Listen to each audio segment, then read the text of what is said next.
What's up? Welcome to a new episode of Movie Schmovie. This is episode number 336. My name is Steve. I'm one of the co-hosts of the show, and I'm here as always with Ron and John. Ron and John. Ron. And John. Hello. It's good to see you guys. Good to see you. Good to see you guys. Good to see you guys. So we've got a little bit of a mix-up, or not a mix-up, like a mishmash of a episode today, I guess. I don't know. We're going to talk a little bit about news last week came out like right before we recorded last week. It was actually the day we recorded, and Right. I had it on a little sticky, but I just didn't bring it up because it never felt like the kind of topic you wedge in.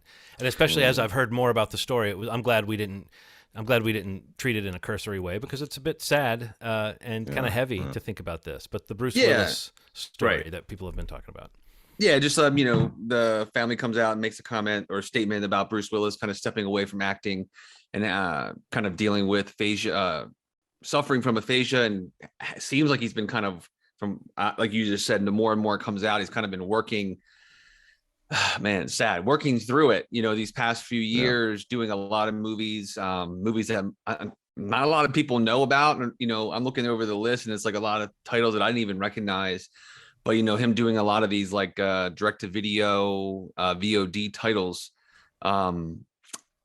and to maybe set his family up, even though he's like one of the biggest stars of the 80s, 90s, early 2000s, just the announcement of a movie star of his reputation, of his filmography, just going through that kind of thing, it definitely comes up, and a lot of people have been talking about him and his performances. So we wanted to spend a little time just talking about the standouts that he's kind of given through his filmography here on the podcast for a bit. So we're going to kind of go through a lot of his movies and performances that's really stood out to us and that have, come to mind when we think about what Bruce Willis has offered the film and, movie world over the last few decades. I think we're going to maybe do a little bit of a brief catch up on the new episode of Moon Knight on the Disney Plus series. It just dropped its second episode the day that we're recording this, which would have been 2 days ago as this airs on our podcast feed. And then I think John and I are going to talk a little bit about Severance. Ronald, you've seen a few episodes of it, so you'll participate to the point you're comfortable with. But we're going to talk a little bit about the season finale, which airs this week as well. And then I guess just some catch-up stuff, talk about some things that we may have watched as well since we last recorded. But where do you guys want to start today? Do you want to talk about Bruce a little bit at the top of the show? Yeah, I liked the order that you just did. Bruce, and then Moon Knight, and then Severance, and then, whatever else. Everything else, right? Yeah. Everything else, literally. So Bruce Willis, I mean, I would say, most people, if you ask them for some of like the biggest, I would say action stars, but just like stars of the late 80s to like the early 2000s, I think he would probably come up on a lot of people's lists because, people like, Sylvester Stallone, Arnold Schwarzenegger, if you're talking action, definitely, people like those two names, Jean-Claude Van Damme. Bruce Willis, though, was a name that somehow managed to be in a lot of these action movies that are, classics, and then also kind of saw the opportunity, in the late 90s to kind of cross over and did a lot more genre, movie making and genre pictures. He was in some comedies, he was in some thrillers, and he just kind of just had like a nice resurgence at that point where I don't want to say ever lost relevance, but he had a few flops, going into the mid 90s. And then, with movies like, like Pulp Fiction and Sixth Sense just kind of resurged and kind of came back on the radar, and people were talking about him again. And he is like one of those movie stars, that at one point in history was like a bankable name, and, people would show up for whatever new Bruce Willis movie was coming out because he was a leading man. And just a star, I don't know, like every time I think about him, I think about that period in time where like you couldn't look anywhere and you could not see like a movie that Bruce Willis was starring in, which was like one of the biggest movies of the year, or like you'd see him out promoting like his partnership in Planet Hollywood and like, you know, those restaurants and everything. And there was just like this or playing harmonica as right. Bruno, Yeah. Right. Playing music videos, the blues pub rocker. Just that power that he had, you Yeah. know, like that itself right there was like the power, star power that he had, where, you know, he had like, you know, the ability to like have a side career as like a musician of some level of success. But I don't know, like, what do you guys think of Bruce Willis when you just, you know, think about his movies, think about his star? Before we get into our picks for movies or performances, like, I think we should just maybe talk about like where he is on this like scale of movie star. I guess when I think about Bruce Willis, there are people who kind of transcend cultures. I know I've heard my mom say on several occasions, Bruce Willis, Bruce Willis. Right. There's something about him that feels almost like, you know, like Denzel, or he crosses cultures. Like there's no black or white with Bruce Willis. There's just Bruce Willis. It's what he represents to the culture. He's been in so many things and been so brave on screen for a lot of people, you know, like, you know, it's really nice to think that whenever I hear his name, I remember when Sin City came out and friends seeing him in a poster and being like, Bruce Willis is gonna kill his shit. And it was like an excitement. Like I remember that feeling. And this was all of my friends. So I think that's what I think about when I think about Bruce Willis. And performances, I mean, there's an infinite amount. But I do have some like quirky favorites. I think I'm gonna go with Corky for this list. I know that for a fact. Right. You know, I think that what we're all kind of, what you guys are kind of getting at and what I was thinking of is just charm. Like Bruce Willis had a charm to him that made him a star. Like whatever that first thing you saw him in was, you kind of caught it. And people would refer to his smirk as like almost like it was a lazy thing, or that he played himself. And definitely, you talked a little bit about some of these kind of paycheck roles that maybe he's taken over the years where he hasn't felt as invested, and it would sometimes dilute the memory and the feeling of just how great Bruce Willis is sometimes, just to see him in movies where it felt like, okay, he's showing up. He's not really doing anything that's challenging him that much.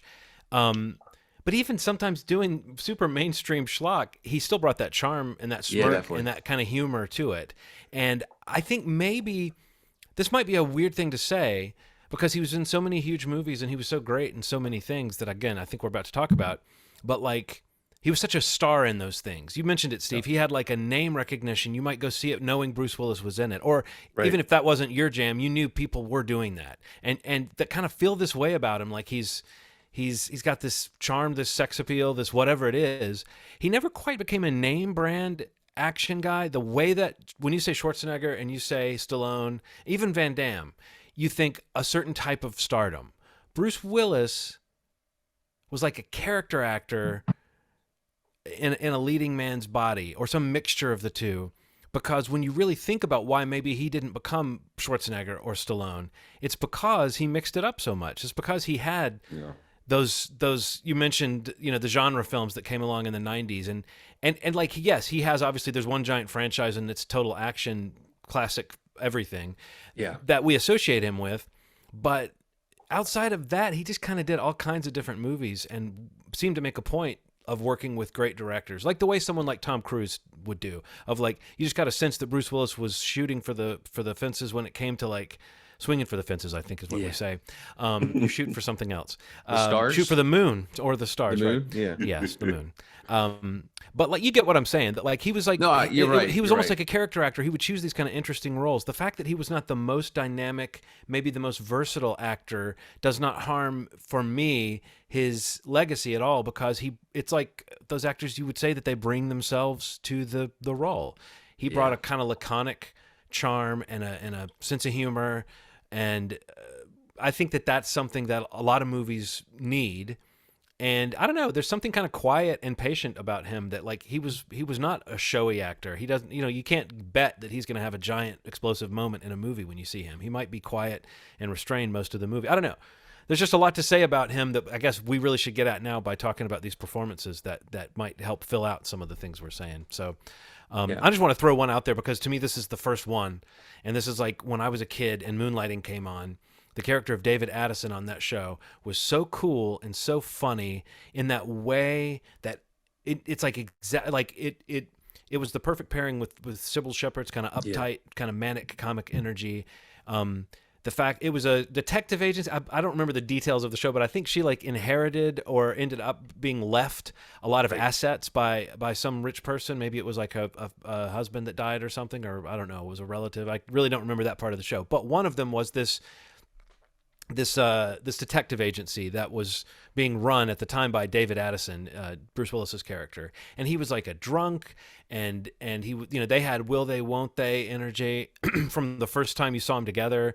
It was just this guy. It was that guy. It was the guy whose comic persona brings the real spark to this show. It was a fun detective show. It ended up doing a lot of like, it would break the fourth wall. It would do all kinds of creative things that kind of inspired a whole wave of television shows that tried to be a little more cinematic. But when I was a kid, David Addison and therefore Bruce Willis kind of became, I mean, one of the only other characters that hit me so hard when I was a young kid was like, I don't know if you ever saw WKRP, but Howard Hessman's Johnny Fever character on that show really influenced me when I was a kid. He was like a cool guy and he was funny and you could kind of tell he was like based on something kind of real. And I think David Addison was that kind of pop culturized version of that, which is like, oh, here's a fun, cool guy like Hawkeye Pierce on MASH or something, or like Bill Murray in the movies. That was the energy that he hit the scene with. So for me, he'll always be sort of like a secret comic genius because he was such a breath of fresh air, kind of playing against the type of the heroic character that he might play later.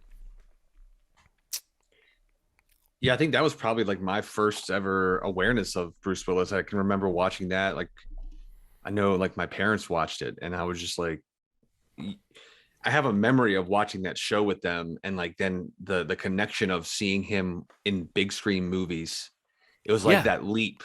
And like there's been conversation about like, since this announcement was made about, his condition and what his plans are, of like, there's discussions around like people that made that leap from like television to movie star. And, it's not an easy thing to do. And I feel like, his transition, especially into the kind of star he ended up becoming, because you're right. Like I made a comment earlier about like Stallone and Schwarzenegger, like those were the action stars. But I feel like, he had this ability to, and has this ability to, in his roles, like something like Moonlighting, to go from that to an action film. And, he can be in action films, but he wasn't like an action hero in sense. Like he was like an everyman kind of hero. And in a lot of his performances, most of what we're going to talk about, like he was that kind of everyman person. And I think that's what made him so relatable, kind of what Rana was getting to a little earlier about like him kind of crossing over into different, cultures, demos, anything like that. There was just something super relatable.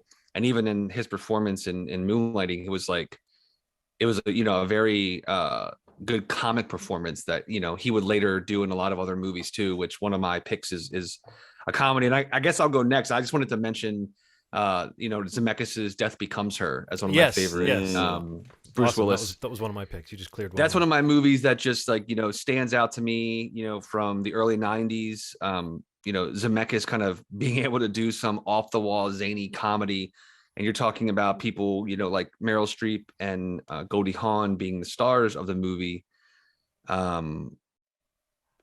It's their movie in a lot of ways, and he kind of plays the back seat to it. But I think that his performance in that is very funny. And, and I think it's kind of, again, it kind of taps into the what he was doing in Moonlighting, just the chemistry that he had with, with the leading ladies that he was in a lot of movies with. But this one specifically, always go back and watch this movie and think about, the effects and like, just how funny and dark this movie is.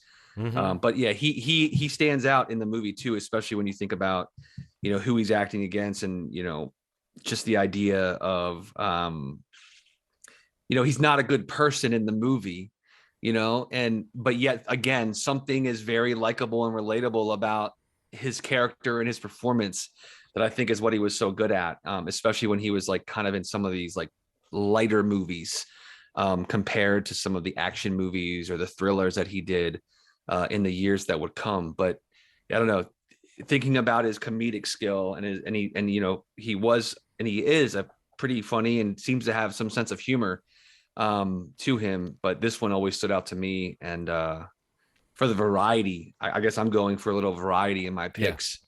So, and I think he has a lot of variety in his films, and people, could pick a number of movies.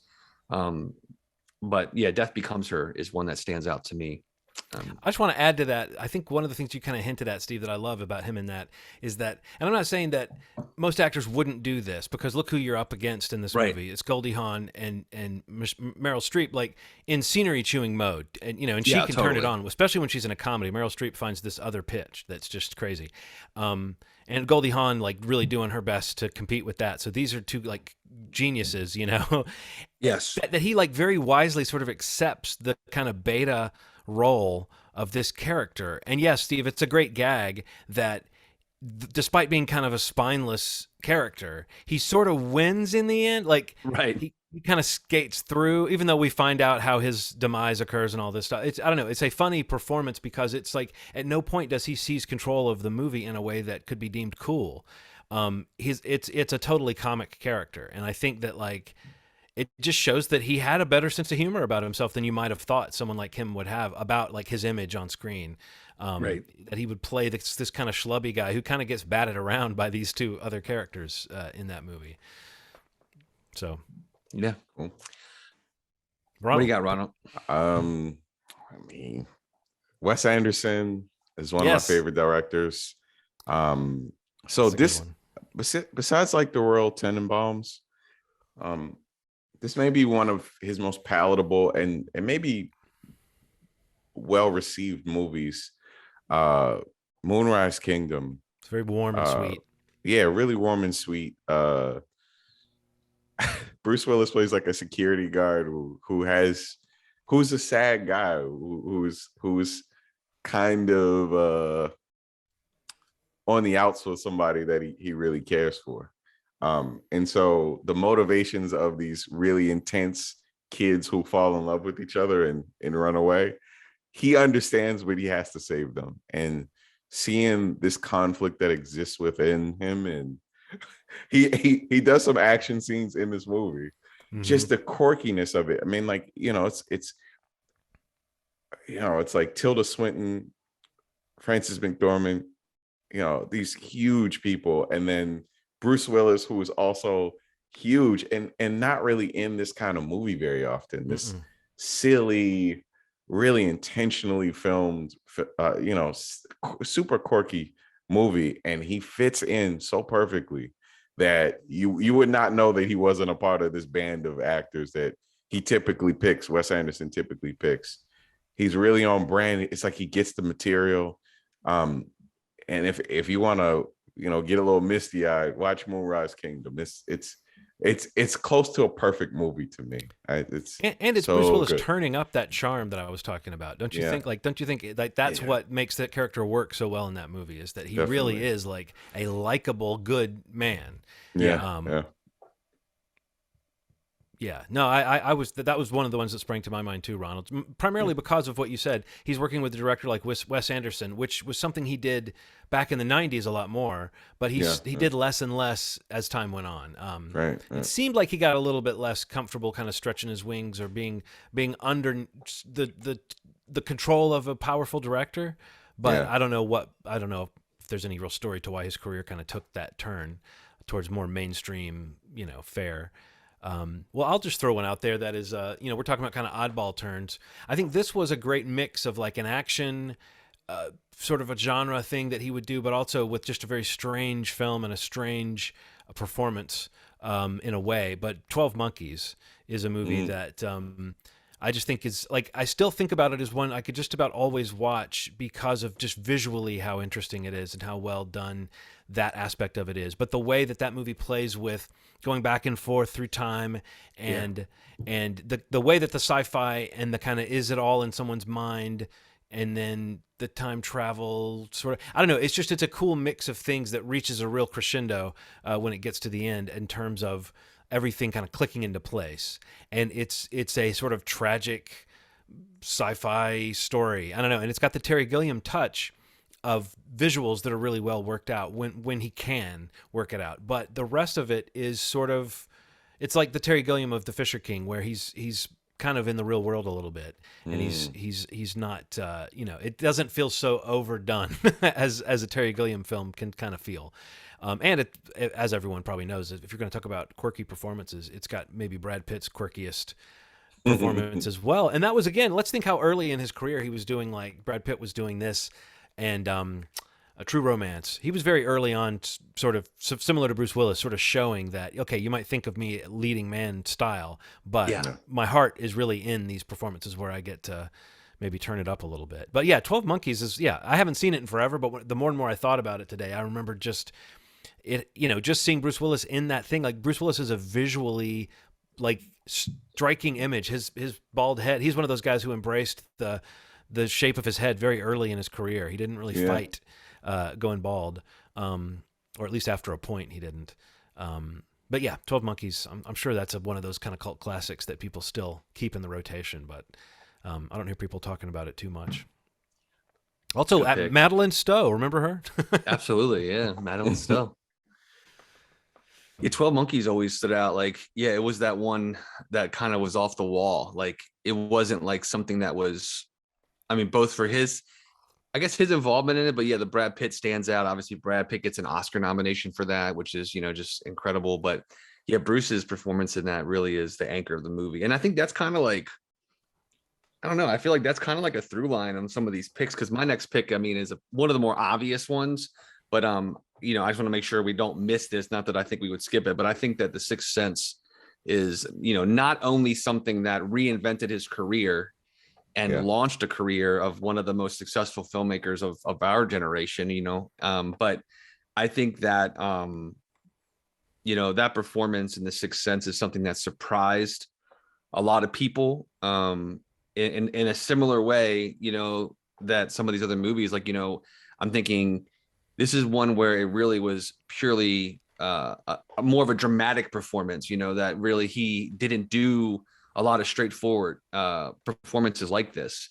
And I think, working with a screenplay that, some would argue is maybe one of the more perfect polished screenplays, produced in the last, 30, 40 years.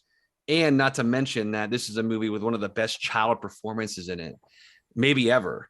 And I think that at the root of that, again, I think it's this performance that Bruce Willis gives, and really selling the twist of that movie. It really kind of banks on the performance that he gives, and the whole third act really kind of beyond, Haley Joel Osment's performance, which is, again, I think one of the best child performances ever.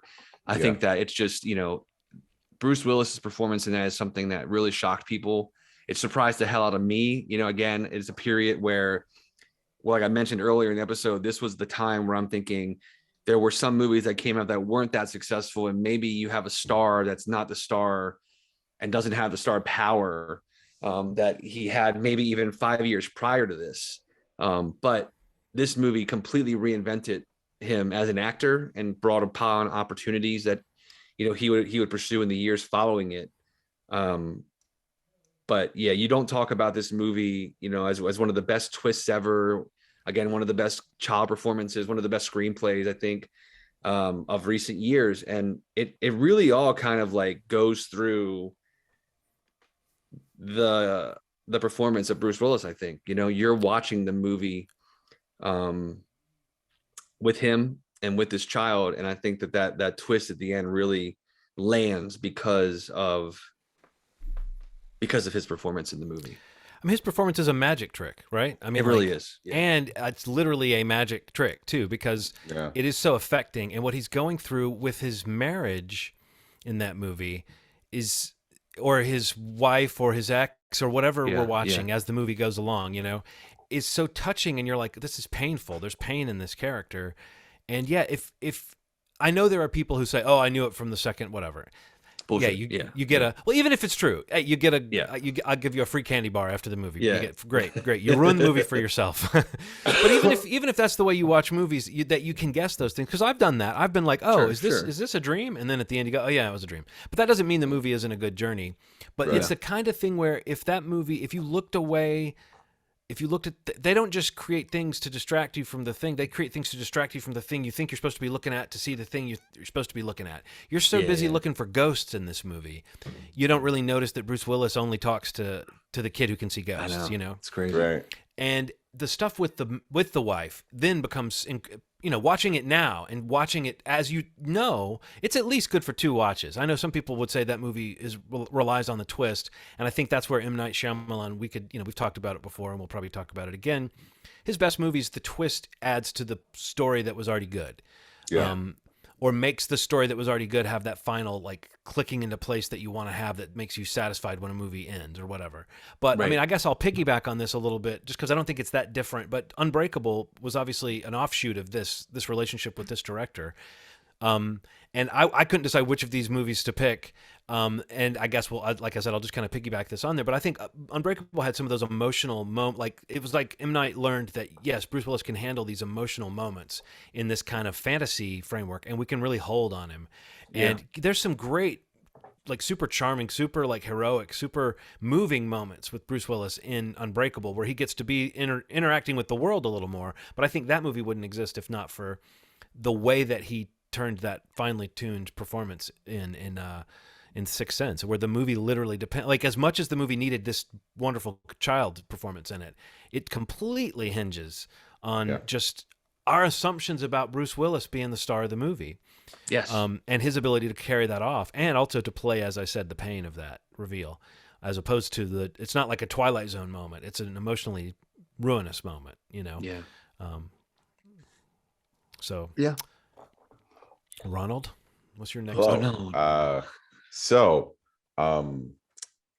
2007's the Fifth Element is someone had to sci-fi. Many could consider it schlock and ridiculousness, and it feels like it could have only been made in the 90s, and it feels like the last of those like silly, like, man, what would the future be like when it's really like so far-fetched that it's probably not going to be like that for a couple thousand years, maybe. But but like my mom, it's one of my mom's favorite movies. Like legit, whenever it came on, she would watch. She got the DVD and would watch it. And it's just because it feels like a world where everybody is just there, existing, getting along, and while this chaos is happening around them. And Bruce Willis is basically doing Die Hard in space. But good God, is so entertaining, man. It's one of the better movies that I've seen in his collection, just because it's so rewatchable. You may not agree with it, being great story-wise, and it gets a little schlocky in the middle, but goodness, it is so fun. It's a fun ass movie. And Chris Tucker's performance, incredible. Incredible. Like, and we'd seen him in other things, Friday and other films that he'd been in, but this was like Dead Presidents. This was something so different, so unique. And, it took, especially back then, man, like he's like, if you could imagine, like he was coming off of this like street credibility, right? And then he goes into this like very androgynous, silly character that was having sex with women, but you wouldn't have expected it. It's a strange character. And I feel like he demanded that part. He's like, I must have sex with a woman in order for you to know that I am straight in this movie. So it's neither here nor there. But yeah, Fifth Element is such a fun movie. Mila Jovovich, amazing. I was going to say, when you said 1997. 1990, what did I say, 87? 2007. Oh, sorry. Yeah, 97. Sorry about that. You said it But looked then like it would... I referred to the 90s. So yeah. Yeah, I know. I was like, wait a second. What year was it? Yeah, 1997. Sorry. But then you also said that it looked like 1,000 years from now. So in 1,000 years, people will wear bandages as clothes. Is that what you're saying? Yes, absolutely. Bandages as clothes. Okay. And we'll be jumping on the tops of floating cars in space. That's a very visually cool movie, very well realized movie. It always bugged me that The Fifth Element was love. Like in my cynical self, when I went to see that movie, I think that bothered me at the time. But I think that as far as the visuals, this is another one where like just the look of Bruce Willis in this film is so iconic, and the he's used that way. It's like someone knows how to use his image, his look, his physicality, whatever. That's a movie where really he's a good action figure. Like it's kind of cool to watch him. Well, for my next pick, I don't know which of these lines to say. You could say one of two lines that would be like, well, we've got to mention these two films. So maybe if I don't say one of these lines, one of you guys will say the other line, and then we can all agree that we know two of his most iconic performances. We've talked enough about these kind of indie films that he did, and even though maybe he was in one of the biggest indie films of all time, and he's great in it, I'm going to say yippee-ki-yay, motherfucker. Yippee-ki-yay, motherfucker. John McClane. I'm not even talking about the franchise. The first movie is such a classic film that to this day people will say Die Hard on a submarine, Die Hard at the zoo, Die Hard underground. Like it still represents something. Now you might say what that's come to mean. Oh, it represents terrorists taking something over and then people having to escape. But what I think of is one of my favorite things in all movies, and we mentioned it earlier about him kind of being a good character. His characters take punches. That's the thing that Harrison Ford always brings to his characters in an action movie too. Is that there's a comic aspect to the guy who's almost a badass enough. Like Indiana Jones is always getting knocked down, and so is John McClane. John McClane's walking around barefoot on glass. He's like, he's not prepared for this. So it's not just that terrorists have to take something over, because there's a lot of Die Hard on a whatever where it's got like a blank tough guy or a Jean-Claude Van Damme type guy at the center of it. But what made Die Hard so great, and really I didn't see it in the theaters. I didn't see it on video. I saw it when it hit HBO, and I just started watching it anytime it was on. Yeah. I loved everything about it. It's just like all the rhythms have been absorbed into every other action movie ever made since then. Everything about it has become iconic. The villain, the European, the vaguely European nature of the villain, but that idea of the kind of misfit hero who's really not ready, who's crawling around in vents and having to be, creative, and I don't know. Yeah, this guy, John McClane, is somehow, I think we've kind of told the story of, oh wait, he's this action guy, but he managed to hold on to this quirk factor. John McClane is a very unlikely action hero if you compare him to the role Stallone would have been playing that year, the role Schwarzenegger would have been playing that year. And I think that's what it is that we've been kind of getting at all this time about this guy, is that he's one of those actors who, for all that he may have become somebody who seems like he takes a certain kind of laconic role, he really was not that when he started out. Like there was something... this guy freaked out in the middle of this movie because he's so outmatched, and he's running around like, what is he wearing? Like a white tank, a white tank. Yeah. And like slacks and that are rolled up. Anyway. The world building in that movie is just incredible. Like, he's coming to see his wife who he's on the fritz with, and he goes to the apartment building to get to the building to the floor to see her. It's like the 30th floor, or the business where she works, right? Yeah, where she works. But they kind of live in. It's a weird setup. They can't really explain that to me. But so he goes to the front, and he has to type in her name. So he types in McClane. Then he realizes that the woman that he's married to is no longer has his last name, and he's like hurt. You feel for him. Mm-hmm. He's like you. He's already a damaged puppy going into the situation, and then the terrorism is happening around it. It's like all the cool elements, and everything pays off in that film. Like everything that you see has shows up in another portion. You're like, why is this black kid in the garage of he's so cool. There's no way that he will not appear again. The black guy that's hacking the computers, the it's every little piece pays off in some way, and then it creates this tension where you're like, this has to come to a head at some point, and it does in such a cool way in the last act. Like, Yeah, it's so good. It really is.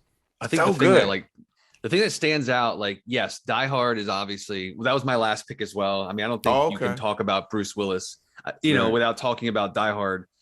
And I mean, I think the Die Hard franchise itself could be mentioned, but you're right. The first one is, the best. It's a classic. Like, it's so rewatchable. You can watch this movie every year, but Yeah. it's, I think, obviously we've talked about it a ton already, but I mean, I think the thing that stands out to me is just like, I mean, to be blunt, like, you watch a movie star be born, really, in this Yeah. movie. Yeah. And I mean, like, John picked Moonlighting as his first one, and to think that this happened while he's still on Moonlighting, Yeah. you know, It's like his you second big watch- movie. He did the Right, yeah, He did you Blind Date, watch- the Blake Edwards movie, and then I think this was his next big movie. Right. And, you see that jump from like this comedy, and even Blind Date, a comedy. And I think, this movie has tons of comedy in it. And like, I think that's a part of the performance that is the best thing about the performance is, this cop sense of humor, and like just his way he kind of is a little more like kind of lighthearted about a lot of this stuff until it starts to ramp up. And even through it, he maintains like this sense of humor about it. And, and again, this is probably one of the best examples of like the persistence, of this underdog, and he's like this star who's not really an action star, but he's just driving through this film like a wrecking ball. And, super quotable. What's the other quote? Is it the Coast quote, or what were you thinking when you said the two lines? Oh, I was saying from another movie. I was saying Zed's dead, baby. oh. Zed's dead. I was just thinking about that as like another. Got it. You can't discount Pulp Fiction. For me, I was trying to Right. decide Okay, between I thought you that meant the and two, Die Hard. the quotes from this. I always think of. No, I'm sure there's at least 2 or 3 more lines Yeah. that are famous from this movie, but we all Like, know. come to the coast, we'll get drinks, we'll have a Yeah. good time. Like that Yeah, quote. right, stands right, out. where he's kind of talking to himself. When he's yeah. in the vent. Yeah. Yeah. Come to Um. the coast, we'll have a great time. Yeah. Well, that's David Share a few- Addison. I mean, that's share a that few that laughs. moonlighting Yeah. humor. Yeah. Right. But yeah, I don't know. Die Hard is a classic, great performance. John McClane. Talk about somebody's filmography. You're like, what are the performances? Like, what are the characters' names? Like, some stars. People may struggle to name the names of the characters that they played in their, their films, or the ones that come to mind really kind of float to the top as like the legacy films of this person's career. And a couple may come to mind for Bruce Willis, but John McClane, beyond Bruce Willis, just in movie history, John McClane is a star. And probably one of my favorite action movies ever. And John McClane is just it's a legend, man. It's definitely one of the best. Yeah. So what was your final pick, Ronald? My final pick is it's not a huge role for him, but I like Bruce Willis and other people's sandboxes. The Robert Rodriguez, half of a big long movie, Planet Terror, Lieutenant Muldoon, and like seeing him in that element, like, Robert Rodriguez is so fucking crazy, and seeing Bruce Willis there in that environment with, this zombies and helicopters chopping people. It's just like, it can't get any crazier than that. And he's so game for it. I love how game he was for that movie. It didn't feel like he was making fun of the material. He's as serious as they come in that film. And it's a nuts performance. The whole thing is a bag of crazy. And I'm so glad that Robert Rodriguez and Quentin Tarantino actually got to make that film. There's so many cool people in it, but particularly Bruce Willis stands out to me in that film. It's stuck in my head with that beret on. You know who else stands out to me in that movie that for whatever reason, I thought he was so good, and it's hard for me. I'd have to watch it again to figure out what it was that really stuck with me. You want to take a guess who else I thought was great in that? in Planet Terror in particular. Is Brolin in that? Yeah, Josh Brolin. Yeah, he's great. He's He's so great good in in it. that, and I don't know Yeah. why. I think he just was playing such a sleazy. Played the Like doctor, he knew right? Yeah, he knew, but he knew exactly what kind of role. Like knowing that it was a grindhouse thing, he was Right. doing a very '70s version of like a manly sleazy guy. There was just something, I don't know. He was using his Brolinness in this weird sleazy way that I don't know. I always love it when an actor manages to turn what's cool about them into into something kind of gross. And he's chewing on a toothpick or something. He just has this energy that's so like, macho asshole. Yeah. I don't know. I just remember him being great. But I I'm gonna feel like rewatch it. maybe I overrate Planet Terror. At the time when I saw that, it was my clear favorite of the two movies. But I haven't seen Death Proof. I've seen Planet Terror once since then, and I've seen Death Proof nunts since then. So I don't know. Maybe I loved though that night of going to see basically a double feature with these fake trailers. Everyone who was there at the theater was there, like practically like with pajamas on, ready to sit there for a long time. It was super. Yeah. I wish that had become like an annual thing where they might trade out one movie or bring one back, or they just would start doing it. But I don't think it was enough of a box office smash for them to treat it like a franchise. Right. But no, I loved that was a really fun night at the movies. All right. Well, Bruce Willis, obviously there's more that we could talk about, but I think we got a good cross section of the years, and that wasn't like all early. Was Moonrise Kingdom the most recent of the movies we talked about? Was that? I think that was that 2012 or? Yeah, it's 2012. Yeah. I think it was the most Yeah, recent. I think that is the most recent.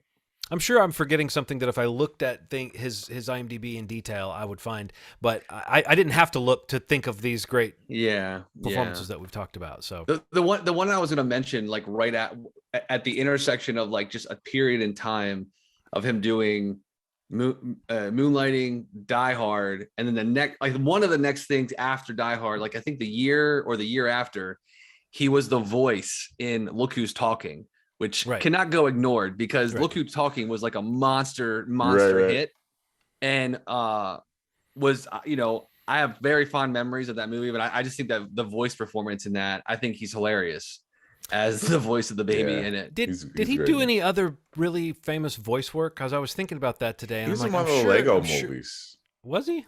He played one of the voices in one of the Lego movies. But I was trying to remember if he did some famous animated character that I'm just not thinking of, because it seems like he would have. But maybe I was thinking of the Look Who's Talking movies, because that was definitely a voice performance that you heard a lot. Right. Excuse me. Yeah, he did do another one. He was in the second Lego movie. I don't really recall it. I remember seeing on the list, but he didn't do a lot of animated stuff or voice work. Isn't he crawling through the vent at some point? It's just a gag about him being stuck in the vent somewhere. I think that's it. Yeah. I think it was like a cameo in the second Lego movie where it's a little Lego of John McClane and he's like lost in the vents and he hasn't made it out or something. I also got to just mention Armageddon real quick, because that almost, you don't want to miss I wanted to have like some comedies and drama and some action, and those were my picks, but Armageddon is like, I love that movie. I don't care. I love that movie. And I'm just gonna say, like, of the two movies, well, I don't know, The Rock's really good too, but like of Bay's movies that are on the Criterion collection, I just think that I remember the summer Armageddon came out, like it was just like the movie.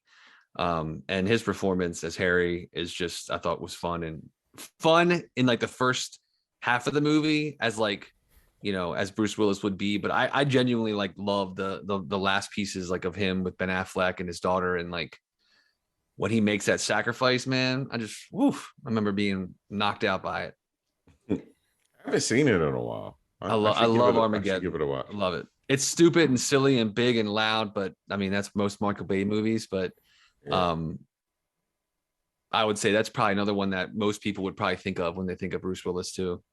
But yeah, if people were watching Michael Bay movies at that point and going, "Wow, this is big and loud and full of effects," like, hey, he hasn't even gotten started making that kind of movie yet. Armageddon is like a character drama compared to the Transformers series in a way. So, right. And I do think that's whether you think it's cheesy or not, that whole arc is an iconic arc. We've maybe have seen it done in other things, but the whole like taking the sacrifice, like knocking somebody out basically to take their place in the whatever. It's a great like last moment move for that kind of story if you really want to go for the heartstrings. So I think that I think that even if you don't know that movie, you know that happens in it. Do you know what I mean? It's right, like definitely, kind of yeah. And yes, it is a because little. you know the song and the music video, Right. and it just kind of was everywhere in culture, that summer. And I think you need movies like that where like Michael Bay's making a movie where a bunch of people have to fly out and blow up an asteroid before it hits Earth. Like if we didn't have movies like that, then movies like Nomadland wouldn't be so special. You got to have both, right? It's the balance. Just watched a new. I just watched a new movie like that. Moonfall. Oh, I was gonna say, yeah. I was like, Armageddon walks, so Moonfall could run. What a weird ass. It's so fun though, man. Moonfall was fun to me. I know a lot of people hated it, but it was. I gotta watch it still. I've heard people say the same. Fun, man. If you just know that's what I don't know what else you expect from the trailer, but like if you just commit to that, it's so silly fun. Yeah. Yeah. Well, you know who draws power from the moon? This is a segue. Segue. That's the theme of segues everywhere. Moon Knight. We saw the second episode, Summon the Suit, which came out today, but now you've had a chance to watch it, folks. How did you guys think about? I mean, I thought we were all pretty favorable towards the first episode. How did you feel as the story unfolded over episode 2 of Moon Knight? I was impressed. Yeah, I was impressed, man. Like, we there's a reveal in this one that we were kind of wondering when it was gonna come. Moon Knight has many forms. A second form was taken, and I'm wondering. I love that that's Stephen Grant's version of turning into Moon Knight. Like I thought they were going to save that. I really thought that was going to be like later in the season. We were going to get a moment where he could actually find the wherewithal to summon up the transformation. But the fact that when he does it, he transforms into like a sort of a different version. I mean, that almost could be that if they didn't come back to that, even they nodded to that design in the comics. But that's a recent addition in the last maybe 10 years of the character. They've introduced this Mr. Knight persona, who is like the more dapper version of Moon Knight. But I thought that was really handled in a very humorous way. And I think Oscar Isaac is clearly having a blast, like playing at least 2 and maybe 4 different characters kind of in this thing. My only gripe is that this feels very similar to Venom in the way that, the dialogue is had between the identities, so to speak. Yeah. What's the guy's name? Kronk? Khonshu. Yeah. And it feels like Venom. Feels a lot like Venom. Because he's talking like this. Yeah, yes. It's F. Murray Abraham, and I keep waiting for it to sound more like him because he is doing kind of a Monster Man voice. Yeah, so that's my only gripe. I just kind of wish I hadn't seen 2 Venoms very recently and then saw the way that this one operates, this character operates. But besides that, it's incredible to me. I like the way he's always kind of lingering around. Like if you look, he'll be hanging out on top of a building or whatever. Yeah. It's pretty cool. Steve, what'd you think? I'm loving it, man. I really am. And I mean, really, it's all Oscar Isaac to me. I mean, there is just like he is a fucking star, man. And like to see him in the MCU and even Ethan Hawke, the little amount of time that we've spent even in these first 2 episodes with him. I mean, just like their star power is just like. And their chemistry. Tons of people get into the MCU and have fun and have good performances and you're happy to see them pop up again or to see whatever they're going to do with the character going forward. But again, we kind of mentioned it last week. It's just like there's something that feels really different about Oscar Isaac coming into the MCU, and it feels really like an entrance. It feels like a core entrance into the MCU for me. I don't know what they plan to do with him. I mean, they've been very kind of like, it feels they're talking more about like how it feels very finite about what this series is and its connection and what it has to accomplish in terms of the greater look of the MCU. But that could all be a show. I don't know. You never know what to believe.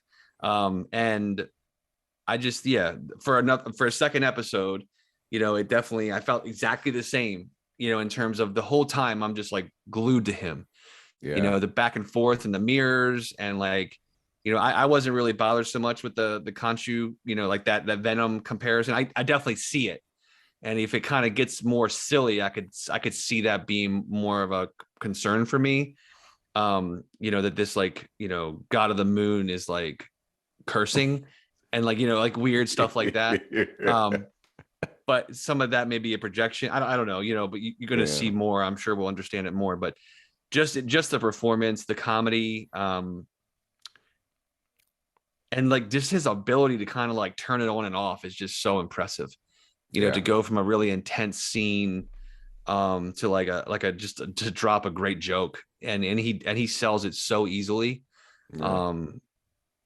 Love Oscar Isaac, and I can't wait to see what they do with this character. And we say it all the time when we talk about these movies, like I have no reference for what Moon Knight, who he is, all these characters, the identities, the history of the character, the costumes, the suits. Like I have no expectations. Yeah. So, to see what, Mark's costume looks like versus Steven's is really cool to me. And, it really kind of like adds to the two separate characterizations that I'm watching as a new viewer of what this story will become. But, and again, I think that so far this feels much more in terms of a look, much more in line with what you see in the MCU film canon, like what we see in the movies. It's definitely standing out and is more on the level of, like Loki and, and WandaVision, like it's up there for me too, like in the way that the show just looks and the quality of it. And I hope it builds on that, especially where, the location switches at the end of this episode. Like you hope it really opens up and they bank on that cinematic look that it has so far, I think.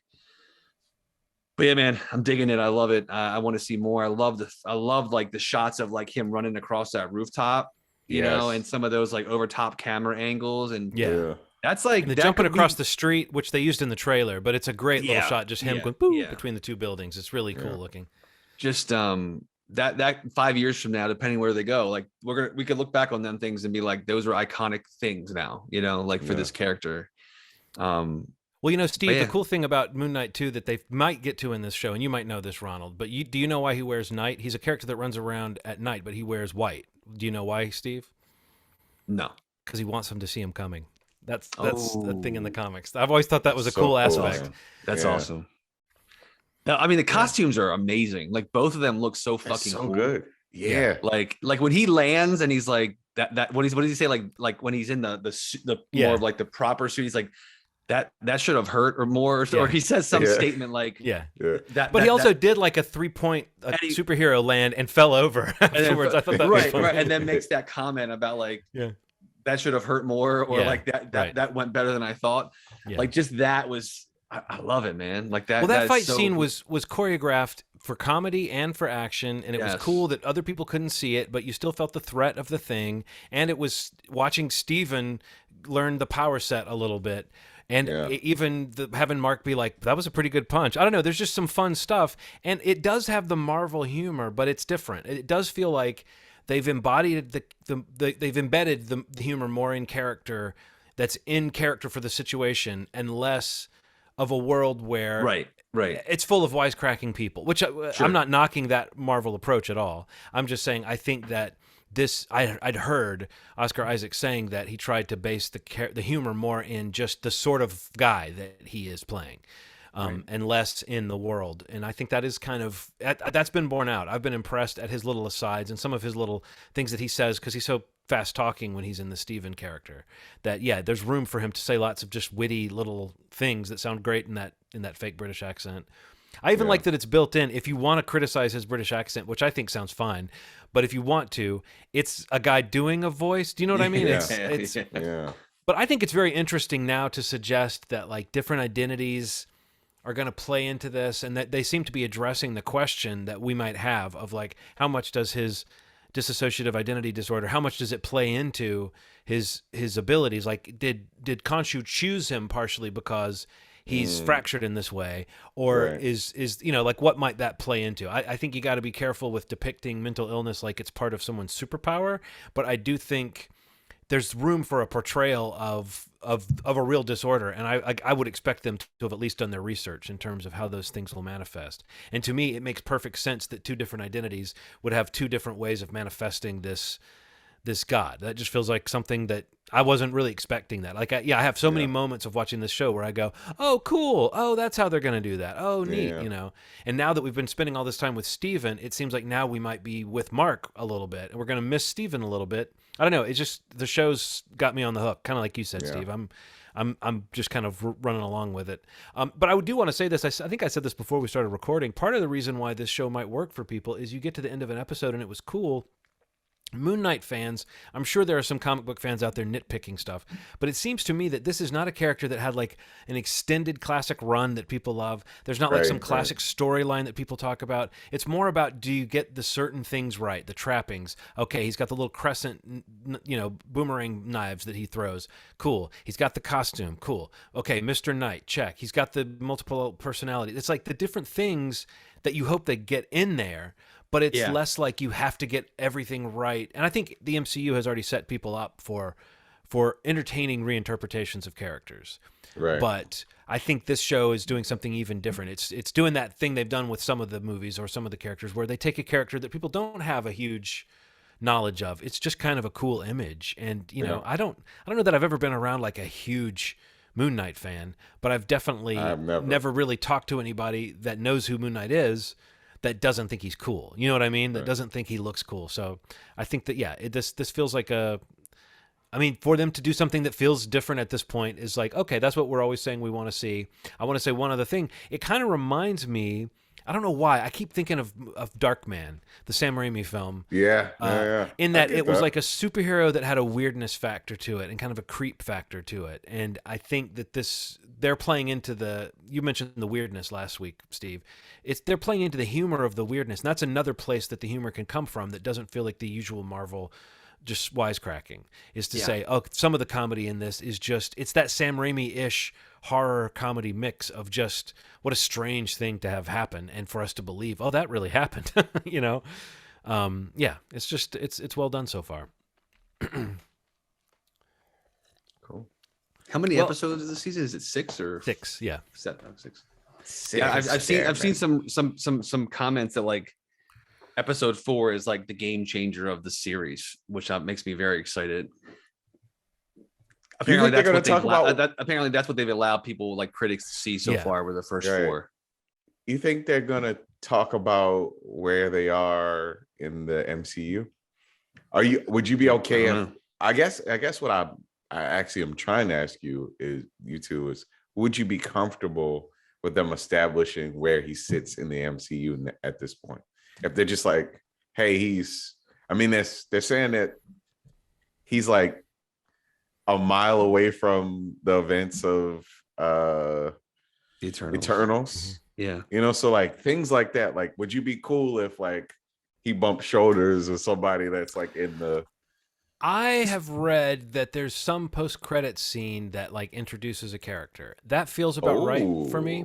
I could also believe just placing him in relation in the timeline, maybe a line or two. I think that they'll gain more power by holding off on that with this character. Yeah. But introducing new things that might then feed into things, or introducing this pocket, I feel like this, like you said, Steve, this feels like a new kind of phase of... This feels like something new that they could build off of more so than have to depend on other things.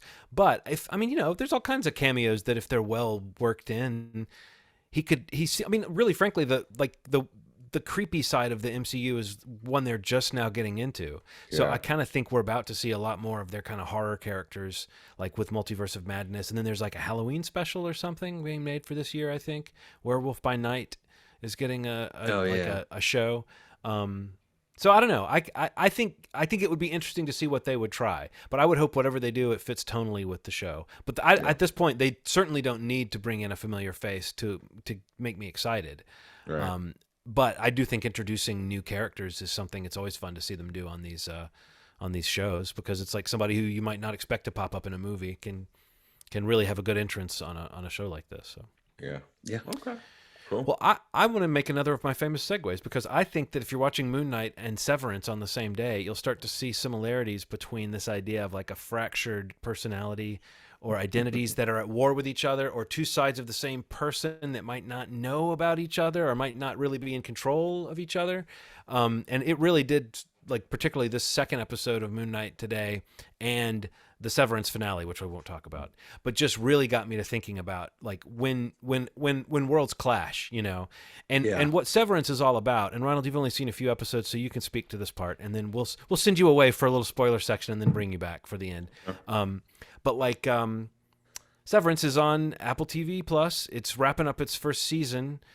We hope first. It did get announced for season 2. You said that, right, Steve? It did. Yeah, today, the day we're recording this Wednesday, they announced second season pickup for it. It sort of seems like it would have to. It's not a show that ends its first season in one of those, this could lead to more, but it also is a satisfying ending. It is not a satisfying ending. But it's a great way to end a show with like an actual story where you're like really wanting to see just what the next moment is. Right. But the opening part of the show, Ronald, you can speak to this. It starts off as almost like a meta joke about work-life balance, and it gradually, like very quickly, the show is like depressing, and you feel isolated with these characters' lives. But as they form connections to each other and the warmth starts to creep in, I think it gains this momentum that in the last half of the season, or maybe the last 3 episodes even, it just reaches this pitch. But you're very early in, Ronald. How much have you watched? And maybe talk about how you feel about that work-life metaphor that they're working with. Yeah, I'm just two episodes in, and at the end they reveal some people in his organization's relationship distance-wise to him. Yeah. And that really does, like, that reveals so scary, you know, the idea that, you know, he's being manipulated in this way. Right.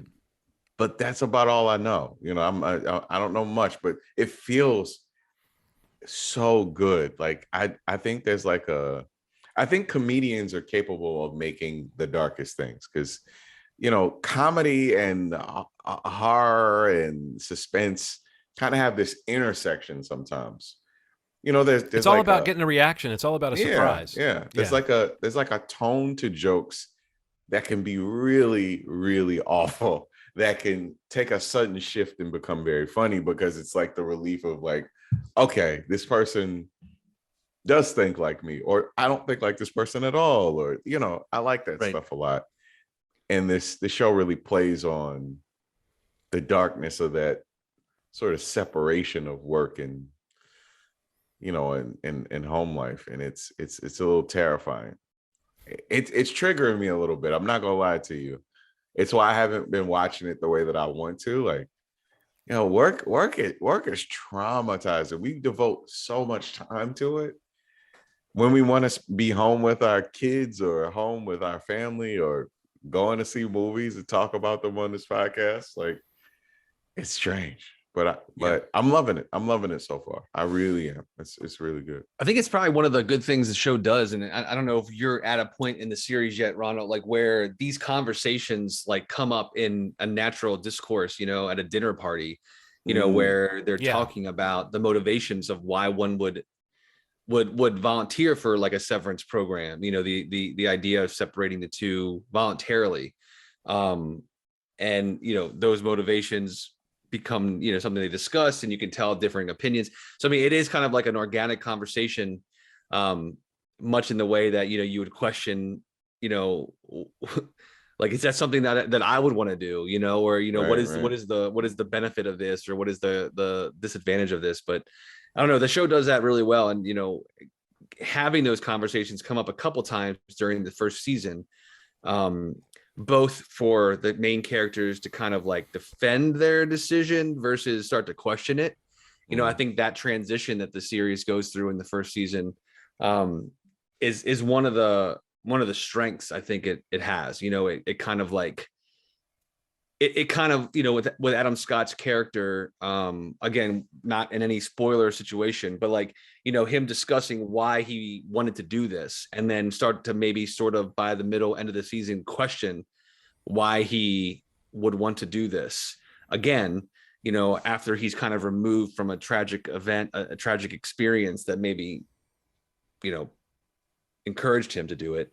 But I just think that kind of transition through the 9 episodes is handled really well. The pacing definitely ramps up, you know, as it gets to the latter 3, like John mentioned earlier.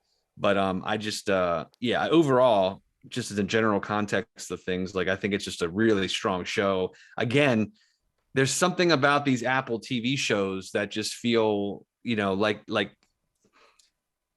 it's more in the conversation with the quality of like the HBO, you know, like the HBO Max originals, even that they're like HBO and Warner, like they're doing some amazing things over there at HBO and HBO Max, in my opinion. And I think that Apple TV is doing the same. You know, some of these shows are connecting, some are not. Unfortunately, I think most of their shows are not connecting. Right. I just feel like there's not a big enough audience or subscriber base for the platform or for the service yet. But that withstanding, I think just the quality of the product is just really good. And I mean, this one stands out to me as one of the better ones I feel like I've watched on the service. And probably the one that I most cannot wait for a second season of. Right. I mean, for obvious reasons, if you've seen this season. I'll say another couple things, or maybe another little topic here before we get into this quick spoiler section we're going to do on this one this season. I think that the look of the show and the feel of the show, I mean, it's obviously got it's built to sort of lull you into understanding its style, so that by the time they start piling on the implications of the concepts that you're still kind of getting in where you are, Ronald, it's interesting how you go, oh, I don't know how else they could have gotten me ready for this ramp up, except, I mean, you know, maybe it could have been, I don't know, a few like condensed and moved faster, but it would have lost some of the kind of weird dreamlike state. You almost start to feel like one of these characters that when you're inside this place, you don't know what's going on. And that's kind of one of the jokes of the cosmic jokes anyway of the show, is just this idea that like what am I trying to say here?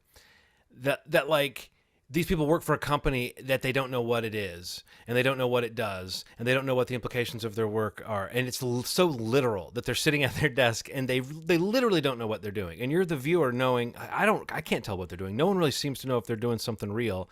And the little rewards they get are so silly. But when you realize that this is a world that's geared towards people who have only lived at work. If you do this premise, the Severance premise is that when you go into work, you change into this person who only forms memories that are formed at that job. And when you leave, you don't retain those memories. So it's like for your home life, it's great. You get to skip the work day, basically. For your work self, it's maybe not so great, but you don't have your life to compare work to, so you're just doing your job. But everybody exists there in this kind of infantile state almost, of just believing what they're told and doing what they're told. And occasionally you can get a message from your other self that's telling you like, no, this is why I want you to stay. Or this is, you know, there's like it very quickly starts to present these philosophical issues about the treatment of the people who are only existing to work. And that's kind of what you were saying, Ronald, about what can be crazy about that in real life, you know? Yeah. So I kind of think that theme is so interesting, and the way they play with it is so interesting. But I also think that the show has a very, like we've alluded to the fact that it's got a comic spin to it. It's also a really funny show, and you've got some great character actors doing some really fun stuff. And that's the kind of thing I wanted to get to before you left, Ronald. It's just, you know, John Turturro is great in this. Yeah. Patricia Arquette is doing really fine work in this. There's a lot of people whose faces I don't know if I've seen before. The guy who plays Mr. Milchick is a great character actor. Zach Cherry, who I've only seen in a few things, he builds and builds. I don't know. Does anybody have like a favorite performance that stands out as far as what you've seen, Ronald, or you haven't seen the whole season? Steve? Yeah, I mean, John Turturro just being snarky and passive aggressive is always great. You know, that's really all I remember. You know, and just Adam Scott in general, just whatever he's doing, man. Like maybe I thought through Party Down really did have these moments where he was truly sad, and kind of seeing that emotional range on there. So I knew that he was capable of it, but seeing him in this world, just pretty much, you know, he's a great actor. He's a great actor. Yeah, I would say Adam Scott, but if I mean, I think he's probably the strongest because he gets the most to do. But I think the other one that stands out is, we talked about it before, but the actress Britt Lower, who plays Helly. I think that character on the show, especially with what comes to be at the end of the season, proves to be one of the more interesting characters, and her performance really kind of clicks a lot more as you go through the season, and you start to get, John mentioned the video from your outside self, and like these little things that start to trickle in with her character, and things start to kind of click together. And then, the reveal of her, what her outside life looks like is I think pretty profound, and in the context of what they're trying to do in the show. So she stands out to me as well. But yeah, Adam Scott's great in it. Ben Stiller, I heard somewhere on a podcast, I think it was on Fly on the Wall, if that's the name of the podcast, with David Spade and Dana Carvey. Yeah. But he was talking about what drew him to this material, and what drew him to Adam Scott for it was that it was this weird tone. And he said that Adam Scott's this actor who, like, in some shots, he almost looks like Tom Cruise, but in other shots, he's got this super comedic, unusual quality, And he was just saying, there aren't that many actors that can do that, where they almost have like a leading man quality that's almost like a handsome leading man, bland almost. But Adam Scott is anything but a bland face and a bland actor. He's such a distinctive guy, but he can kind of play that. But he can also play the comedy really well. And so I think that you do kind of need a man who can do both for this. Yeah. For this show, and I think that is kind of a gift. Another interesting thing is that this show was in development like 6 years ago. It totally feels like something that would have been born out of like the COVID era of conceiving this kind of strange, isolated existence. But I think it's interesting that this material was being created before that. It was commenting on this aspect of life before we found ourselves living in the most exaggerated scenario of what trying to separate your home life and your work life might feel like, So yeah, anyway, well, I guess, Ronald, this would be where Steve and I will try to keep it to like just a few minutes. But if you've watched the season, you probably want to hear us at least opine a little bit about some of the big reveals. So how do we signal you back, Ronald? You just watch the text? Just shoot me a message in the chat. And I'll be... All right. Okay. All right. Cool. I'll see you guys in a little bit. Okay. Well, anybody listening, I guess jump ahead. We'll try to keep it to like 5 minutes or something here. But I just want to say there's some big reveals. I think one of the biggest ones is that Gemma is alive, and the season actually ends with Mark trying to get that out before it's too late. And you can picture the next moment of this scene and how shit's been blown up. He didn't quite get to explain himself, but shit's been blown up in a way that I think you can sort of connect the dots to how next season maybe Outie Mark will be on the trail of what really happened to his wife, which I have to say is completely mysterious to me. Like that storyline, I'm like, she's being kept prisoner in some strange way. What the hell is going on? I don't know. But how did you feel about that reveal and the implications of it, Steve? Amazing, man. I feel like the episode, the season ending on that reach from him before that switch gets turned, like saying she's alive. It really is, John. Like, honestly, like I completely miscounted these episodes. I thought there was another episode of the season, and to look back and feel like that's the finale, it's very satisfying. But like, I mean, that kind of a cliffhanger, and for what he starts to have, or some of the characters, but especially him, start to experience with Gemma, who is Miss Casey at work, that those relationships, something feels different about that relationship even before this final episode. And, and the way that the company is handling the Miss Casey character is so interesting. So, but to see, all three of these characters have this episode, connect it to their outside life, and kind of them trying to like in different degrees fumble their way through not revealing, you know, that they're a different set of eyes in this body now, pretty much. And you know, I think the way you kind of get to see Helly and Mark and what's his name, Irving's characters kind of like understand what's happening when they feel that switch, I thought was phenomenal. Like, I just love the way the show looks. You mentioned it on that last episode that we talked about it, like the way that like the camera kind of like shakes, zooms in or out to their face, and you kind of just see like the eyes just like go in and out when they go in and out of the Severance programs.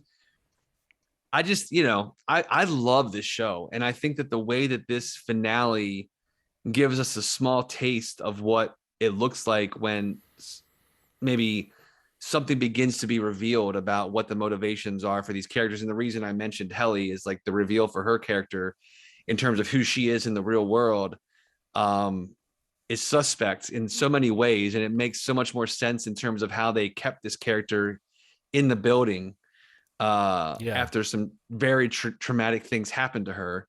I don't know, man. Just when you she's see like a that publicity stunt, you know, for right? this Exactly. thing. You know, you see the motivations of how they want to roll this program out in a scalable way to like the public, and it just it's very scary, and it's very it's just great, man. But yeah, the last line of the episode, and you know, him trying to get that word out is just like, it's so good, man. Like, I mean, it's like a great Lost season ender. It really is, man. Except, and I was going to say this earlier when we were just talking about the nature of this show, except this is a show where the characters who don't know what's going on are having the conversations that you would want them to have. Like, from about the halfway point in the season on, whenever we get to our, what is it, macro data refiners? Is that what they're called? That whole department of people, their conversations, they're very, like, once they all realize that they're all on the page of, this place is fucked up, they actually start talking about the things that you kind of want them to. So in that sense, it's not like Lost. It's not like tease. I feel like there is a worked out story behind this. And I'm not saying that to knock Lost. I'm just saying that Lost would throw you one of those great cliffhangers, and you would find out later they really didn't necessarily know where it was going. But this feels like, if next season we have, Mark is looking for what happened to Gemma, and whatever has happened with Irv and Bert before Irv got snapped back, Bert knows he came to his house and knocked on the door. We expect there to be some, each character is, Helly's the one who's the most confusing to picture, because she could just wake up as her outie self and not really know what's going on, but kind of know what's expected of her. Right. But everybody, it's like with her, it's more about when she carries that back to the inside. There's so much interesting stuff to play with now, because it's both how they've affected their outside selves and how they're going to feel on the inside. I just think, the implications are amazing for where this show could go. And there's still this suggestion of whatever's behind it all could be we have no idea what the real purpose of this is and what the real intelligence is behind this, whether it's just science gone amok and human accomplishment gone amok, or if there's some other motive or plan or something that's being worked through this. I mean, like the opening sequence, the opening credits have always presented this kind of nightmare imagery that makes you think of like AI or alien intelligence, or there's something going on that we don't quite know about what the purpose of all this is. And I think that it's great that there's like layers to this onion that we haven't explored, because they introduced us to this story through Helly basically experiencing this war. Even though it's kind of Mark's show, Helly was the character who we kind of were the fish out of water with at the beginning of the season. And I don't know. Yeah, it's just full of really cool, interesting implications wherever they go with it.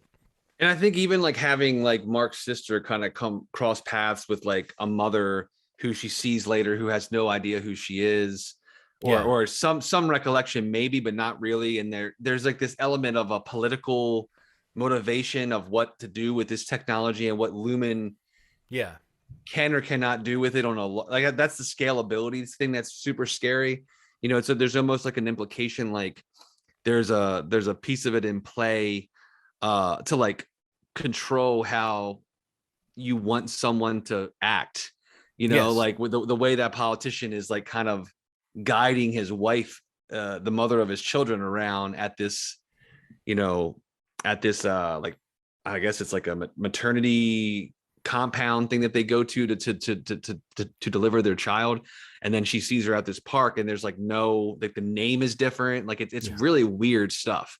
And that's out in the world. That's not in like a confined building where they're controlling people to that level. So that all is kind of scary and creepy, and I like that element of it. And that, you know, there is like a bit of a Twilight Zoniness to it that it feels like could open up a lot in the second season. And, you know, definitely look forward to that. And yeah, I hope it's out within the next year or so. What's Zach Cherry's character's name? Let me look. I don't know. I can't remember. What's his name? Dylan. Yeah, Dylan. I like the way Dylan is the one who's like the most into the sort of office rewards and stuff early in the season, and the most like the high performer in the department. Yeah. And he wouldn't, you know, he's like, guys, mind the rules. This is what we get out of this. And then he has a glimpse of the fact that he has a son, and it completely shatters the whole purpose of the Severance. I mean, as a parent, that is such a true heartbreaking development. The way he instantly becomes interested in, like, I want to know more about my son. That my son. Like, I loved how that little moment happened, and you didn't even really know how to categorize what was happening in that moment. Like, only later does it become evident that Milchek basically visited him in his home and snapped him into this other place, but basically came into his home and sent his son off to count, like a creepy home invasion almost scenario. And I feel like Milchek is a character that we can get into in the future and learn more about him, because he seems like he's vaguely tortured by what he's expected to do, but he's a company man through and through. So for sure. But just, I loved seeing the way that suggested, knowing about your outside life would totally send ripples through whatever they're trying to do here. And every one of our characters now has information that's going to destroy the Severance program, or at least threaten it. I thought that was really interesting. So and so what do you think? John Turturro Irv was doing some kind of research or targeting Bert through like there's something going on that we don't know about, that his outside self has that paperwork and was doing that research. Right, I don't know. Right. Yeah. There's a lot going on that we don't quite know. And the characters, sort of like leaving a letter for yourself. I kept thinking of Memento. Like the only thing John Turturro could have done outside of what he did was like write out a couple pages and say, hey, I'm you from the inside, and right now things are weird, and I want you to tell Bert that I miss him, you know? Yeah. Nah, man, it's great. It's all good stuff. All right. Well, let's call Ronald back. Yeah, call him back. Chat him up. On back.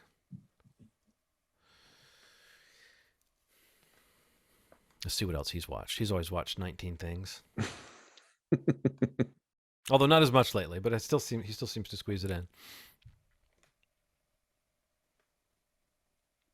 May have fallen asleep. Yeah, maybe he was listening and fell asleep.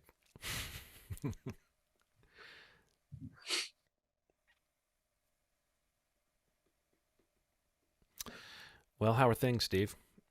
Things are good, man. Things are moving along. Oh, there he is. Hey, there he is. There's our guy. What's up, man? What's up with you? Did you go sever from your home life?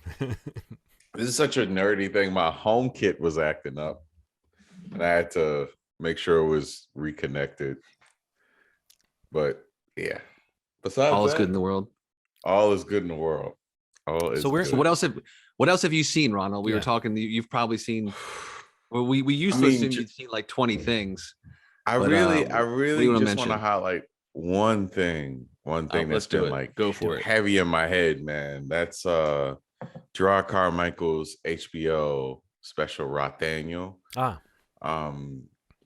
So one of the things that really has been bothering me, that the headline is that, you know, Jerrod Carmichael's come out. That's like the big headline. But what's missing from that headline is just how much he addresses in the special, just about like masculinity and identity, and it's so beautifully woven together.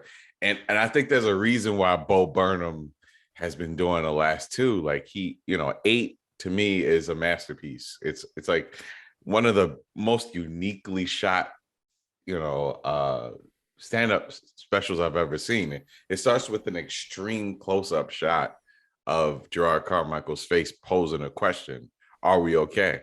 and he talks about like Trump and gets into this cool stuff. Like it's just really well done, and Bo Burnham is like perfect for it. This one is kind of stripped down.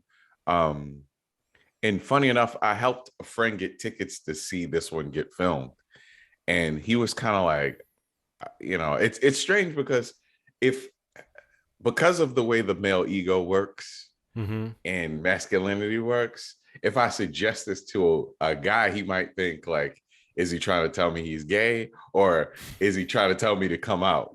So like it's that striking of a subject, the way he addresses it, that I could see how I've been hesitant to even suggest it to people.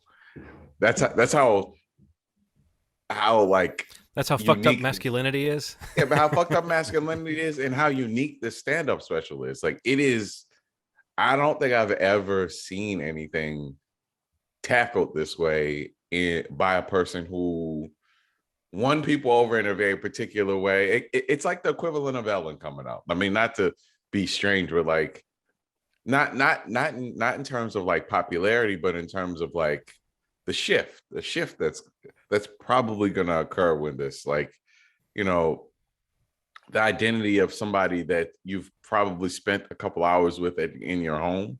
The Carmichael show is a pretty popular show, got more popular in Netflix, and yeah, it's interesting, man. Well, he's an interesting guy, and like I kind of feel like when I heard that headline too, that or read that headline, no one read it to me. I hated it. I hated it, man. I hated it. But it's like I was like, oh yeah, it's like it didn't. It's like, I was like, oh, that makes sense. Like his energy, there's always been something kind of mysterious special, mysterious, unique, whatever about his energy that I was like, oh, it kind of makes more sense. It's like, it reminds me of when a friend of mine has come out and it's like, oh, that just makes more sense. That just, you seem more you now that I know that.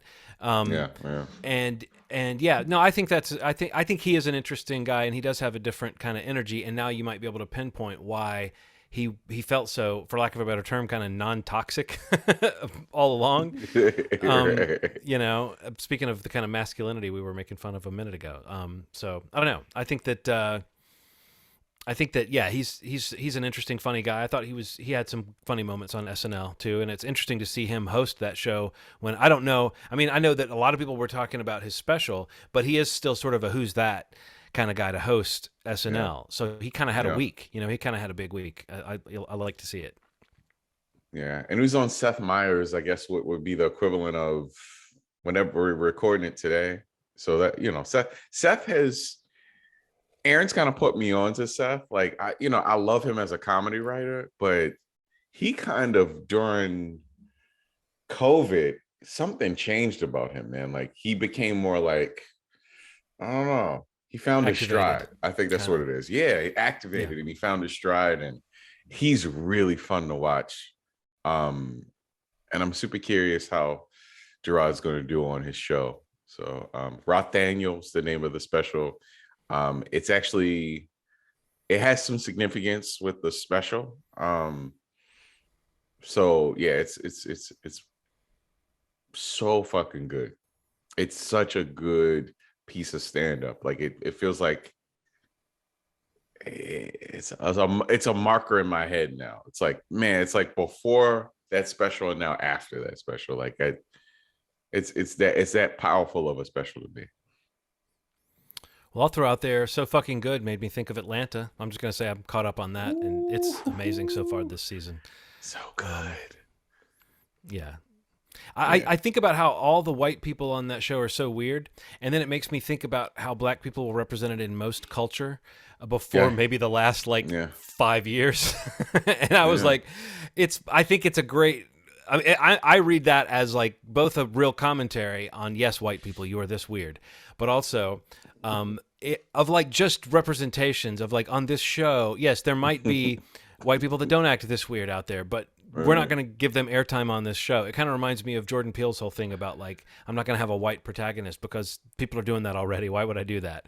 Yeah. So I love the way that Atlanta tackles those awkward, weird moments that are just like, there's a moment in the third episode where Darius, I would say he experiences a medium-sized microaggression that he's willing to sort of put down. He's willing to be understanding about. And there's a white dude. It's with an Asian woman who has says this sort of racist. I don't know, just this weird stuff she says to Darius, and it kind of ends nicely. And there's a white dude who escalates it and turns it into this whole crusade against the Asian woman for being racist against Darius. And it's just like the way that unfolds is such a funny commentary. I mean, if you're on Twitter, you see this happen all the time. This kind of version of whiteness that's so busy being offended on someone's behalf and really kind of missing the point of why someone would even be offended. Even if you wanted to pretend you're being on someone's side by getting offended on their behalf, you can very easily miss the mark of what might actually be wrong with the situation. And I think that's one of like 20 things the show has done this season so far that are really clever and really sometimes cringe-inducing and sometimes very sad or horrifying, but always extremely well done. Atlanta is just an amazing show. You've mentioned it already, but I just had to say, since I'm caught up on it, it's totally that's for up sure to par. happened to me. That scene has happened. Oh, I to bet me. it. I bet it has. Except the white dude was like, "I'll punch the person for you." He's like, "I know you can't punch the person because you're black, and they don't. People will perceive you as crazy, but I'll punch the person for you. Tell me the person that said this racist thing to you." I'm like, "No, I mean, I get it, but like, white guilt kind of caves in on itself. It like becomes this like parody of itself almost. It's performative. It's very performative, and it once it starts caving in on itself to demonstrate how decent you are, people do some crazy things, man. Also, didn't you love when that guy took his hat off and Darius said, "Man, your hairline is intense." It's all over the place. The guy had like super high hairline. Anyway. Oh man! Now that show is also, Steve, it keeps up the absurdity. I know you haven't caught up, but like every episode also has those weird touches that you're like, "Did that happen?" You know what I mean? Like Atlanta goes to some really interesting, weird places. God, they have one thing. They have one thing about one of my favorite people of all time, and they address a mystery, and it's done in such a fucking cool way. I'm like, what the fuck is going on with this show, man? Like, it's like Darius's theory about what might be happening in that situation. Yes. Or you talk? Okay, like You get these conversations are gonna go on for like decades after the show goes off. It's that kind of weirdness to it. So it's worth checking out for sure. I just like that in an earlier season, Big Boy we know says yes, he always wants Zaxby's, and in this season it's Nando's Peri Peri that he's like super into. But I mean, like that's my go-to place if I'm out and I see it. And I'm like, you know what? I know that I can get a solid piece of chicken there. I thought that the whole Nando's gag was really, really funny in that episode. It's crazy the way that people talk about Nando's in Europe. It doesn't make any sense. Like they talk about it the way that like. So you've kind of vouched for, I said like, Big Boy, it's Paper Boy. I got the wrong boy. BOY. Steve, you kind of vouched for the burger spot, Wahlburger, but that's because like it's like unique and not everywhere. And Nando's is everywhere. People talk about Nando's like it's like, yeah, I gotta go to Nando's. Like Nando's, you gotta go to Nando's. Like it's like, why is everybody talking about Nando's like this? What is the fuck is going on? What did they put in this chicken here? Strange. I've never had it. I also like what they're giving Van this year, as far as like acknowledging her kind of invisibility to the group, but also how she has this weird freedom because she's not beholden to the bullshit that the rest of the guys are going through. Anyway, no, it's just every episode is that third one at the party is just so full of like absurd moments that were so good, man. Very funny and very unsettling at the same time. Yeah. Holy shit. Anything else?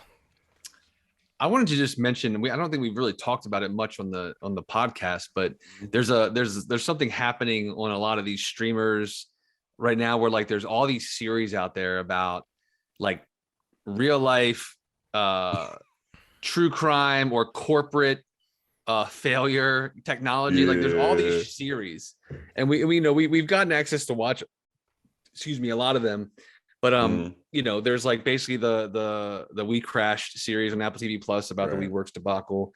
There's the Super Pump series that's on now on Showtime about Uber and Travis Kalanick.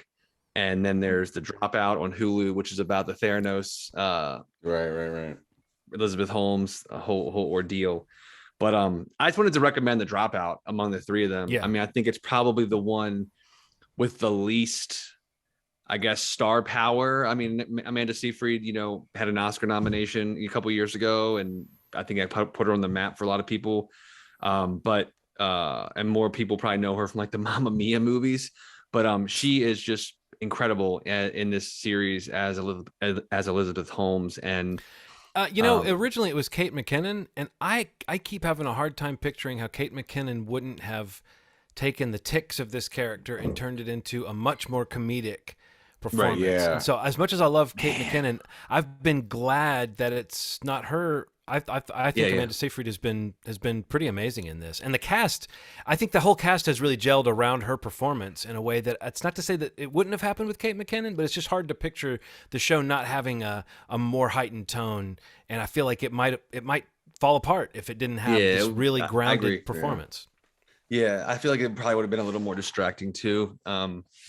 But yeah, I don't know. I just think that the show is great, and I think this is a Really good. I think it's going to probably be one of those series that comes up around Emmy time, and I see a lot of people talking about it. I mean, I'm not really into the We Crash series so far. Like, I'm not loving that on Apple TV Plus, the Jared Leto and Hathaway one. The We Crash documentary that we saw as a part of one of the festivals last year, I think is great. Really good. And that story is just out. Wow. Just like insane. But super pumped. I think I'm really enjoying that too. Joseph Gordon-Levitt, and Kyle Chandler. Kyle Chandler is like my MVP of most things. I just love him in general, but he's great in the series. And Joseph Gordon is great too. But if I had to recommend one of these, this onslaught, it feels like, and they're all kind of ending at the same time. Like the finale is this week for the Dropout, and I'm excited to see how it ends. But that's on Hulu. So if you have, I think Hulu, she gets caught. I know how the story ends. I guess more so how the series handles the ending of this story, because the whole, and things happening in real time in terms of her trial happening, just like a couple months ago, and man, just that story is just like, that's an all-timer. It's crazy. Yeah, it's crazy. Like the questionable motives and the approaches of like some of these, the Silicon Valley, these game changers, like whatever they want to call themselves, these ups, like Travis Kalanick from Uber and Elizabeth Holmes. And even Adam Newman from WeWorks.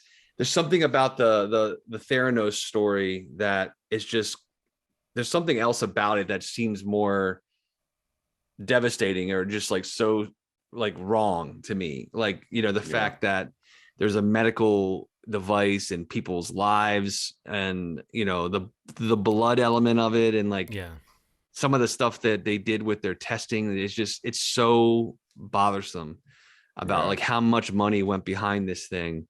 And they basically like hoodwinked everybody, and it's just crazy, man. And the documentary for that, the Alex Gibney doc, that was on HBO, is just outstanding. So I watched that as a companion, but again, as a great series on Hulu, The Dropout, I think has been like excellent so far. So I'm very excited to see the finale for that.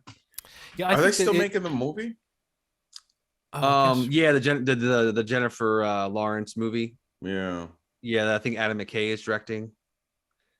I didn't know Adam McKay was doing it. It almost seems like an interesting thing for him to do after this show, which isn't quite an Adam McKay style thing, but it still feels like there'll be some stylistic overlap, because I really do think that one of the things this show has done a good job with is keeping you hooked on that idea of just the fraud that's going to be found out. Like, she's not a very sympathetic character for various reasons, but that aspect in a story will always be a good source of tension for me. The idea of watching someone just make a a problem for themselves and make it worse and make it worse. And there's so many points where someone says to her, just tell me what's really going on and I'll help you out in this way or that. But it's so much about her pride and her not wanting to let go of the sort of capital she's gained. You know, right. It's a really interesting story of someone's, you know, hubris and kind of how it manifests. Because otherwise she's this kind of rootable character. She's this young woman who drops out of college for a dream. I mean, there's so much about it that you can see why people wanted to believe this story, Right. you know? Right. But Yeah, this show kind of. Go ahead, Ronald. So I was going to say this show depicts that time in a very different way. That she dropped out of school because she got essentially assaulted and was traumatized by that. And that's something that I'd never heard. Did you ever hear that? That she got sexually assaulted? I only knew it from like reading more about it after seeing the documentary. I didn't know anything about that, man. Like that makes more sense that she would have left the situation that she was in and maybe tried to work outside of that system to. That was pretty big. That was a pretty big trauma story, will also make you do some pretty, that was like unhealthy literally things. a big part of that story that they just didn't. I've seen like 5 things about her life. They never talk about that. Like literally never talk about her getting assaulted in college. Yeah. It's very strange. They just showed something on like CBS about it, like to promote the show, and Amanda was in the doc, and it's like interesting. Interesting stuff. I wonder why they would leave that out of the show completely. I mean, I guess maybe just it feels a little dark to bring into the tone of this show. I don't know. I mean, it's in there briefly. I mean, I guess you're right. It is in the show. It's like a big moment with her and her mom and everything. Yeah. But I it definitely guess I couldn't is. remember, how was that dramatized? Was it just that she was talking to her mom about it? She had basically like it happened to her. They kind of implied that it happened, and then she was very depressed, and she was kind of shut in for a little bit, and then she talked to her mom about it, and and the school didn't really believe her. Yeah. I must have watched that first couple episodes so long ago, because I feel I watched it when we had access to screeners, and then I started watching the show live on Hulu with my wife, and so I kind of went from I watched the first 2 episodes and then started like a month later or something. I started catching up. Right. So I had just forgotten, but yeah, that was in there. Yeah, the one that Adam McKay's doing is based on the book. So the movie's called Bad Blood. It's based on the book Bad Blood, but that the reporter who broke the story wrote after the fact. Okay. So John Carey Rue, who is a character in the series, you know, Fuck Carey Rue. Fuck Carey Rue. What is that? What is that actor's name who plays him? I know I can never remember his name. Do you know what I'm talking about in the series? Oh, even Moss. Plays him in the series. But yeah, that's what the McKay Jennifer Lawrence thing is based on. Is his book. About it, but that scene at the paper with the Theranos lawyers facing off against the journalists is maybe one of the best scenes in the whole series. It's so good. It's incredible. That whole thing that she talks about, like in Sicily with the fishing thing, like, and he's like, "Yeah, it's time to get a fish," or whatever she says. Like, it's so good. So they're playing it so like, okay, you guys, what is it like? We're getting out of here, and she says, "But it's only been 4 hours." But they leave, and she's kind of playing it cool. And the second they leave, you can tell that the editor is like, "Yes, now we've got it." You know, like before that, you're not totally sure. But like, that will always get me going. Journalists getting on the story and finding the detail they need to know to go forward. I don't know. That always gets me excited about the power of the press and like the power of accountability. That still can sometimes work in our favor, you know, and you're sort of, if there's anybody you're kind of rooting for in this thing, it's the people who are going to reveal the truth, you know. So I don't know, that was a real triumphant moment. Yeah. The one that comes to mind when you mention stuff like that is that scene in Spotlight. Yeah. When Rachel McAdams is interviewing that at the doorstep, man, that's one of those moments. But yeah, she's great. Lisa Gay Hamilton plays the editor.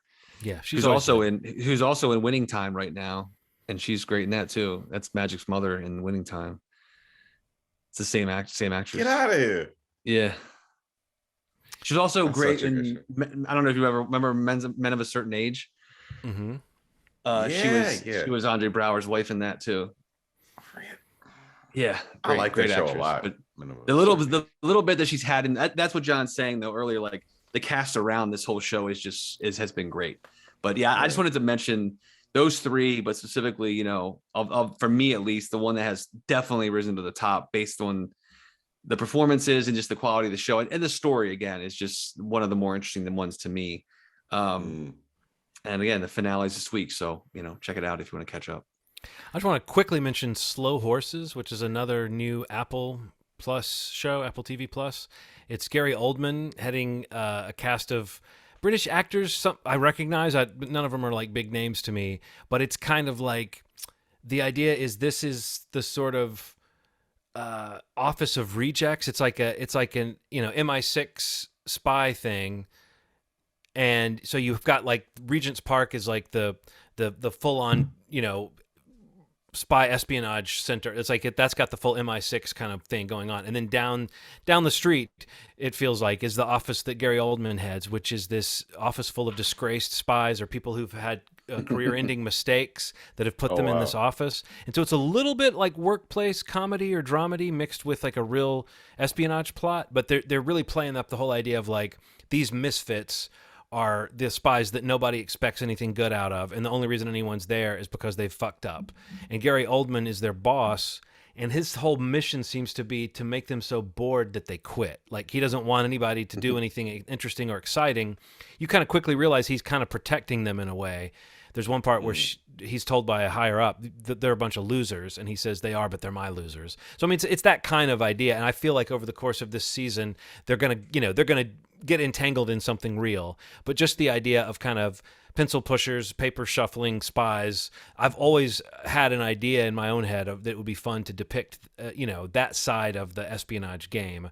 And we've seen various comedies that have tried to kind of take that idea of like, well, these are the worst spies, but they're the only ones left to do this job. But this show is kind of grounding it a little bit more in the real world of kind of modern espionage. I like the way British people do espionage. You really have to hang out and like watch it closely. But so far, it's a really fun show. I've seen all the episodes that, as of today, when this episode comes out of our show, the third episode of Slow Horses will be out on Apple TV Plus.